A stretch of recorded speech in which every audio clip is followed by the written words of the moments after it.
బ్రహ్మానందం. ఈయన అసలు పేరు కన్నెగంటి బ్రహ్మానందం.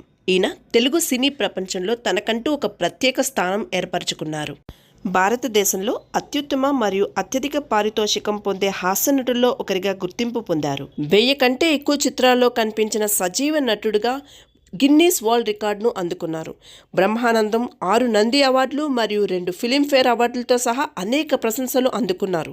2009లో భారతదేశపు 4వ అత్యున్నత పౌర పురస్కారమైన పద్మశ్రీతో సత్కరించబడ్డారు. అంతేకాదు ఆచార్య నాగార్జున విశ్వవిద్యాలయం వారు గౌరవ డాక్టరేట్ను కూడా అందించారు.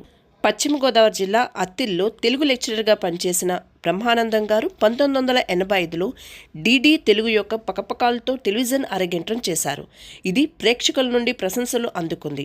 షోలో అతని నటన చూసిన తర్వాత దర్శకుడు జంధ్యాల 1987లో అహనా పిల్లంట సినిమాతో తెలుగు చలనచిత్రానికి పరిచయం చేశారు. వచ్చే జన్మ వద్దు, ఇంతటితో ఆగిపోవాలని నేను అనుకోవటం లేదు. జన్మ జన్మలకి దోమనై పుడితే 10 దోమల్ని, కుక్కనై పుడితే 10 కుక్కల్ని, ఇంకొక జంతువునై పుడితే 10 జంతువుల్ని నవ్వించేటువంటి శక్తి భగవంతుడు నాకు ప్రసాదించాలని మనస్ఫూర్తిగా మీకు కోరుకుంటూ సెలవు తీసుకుంటాను.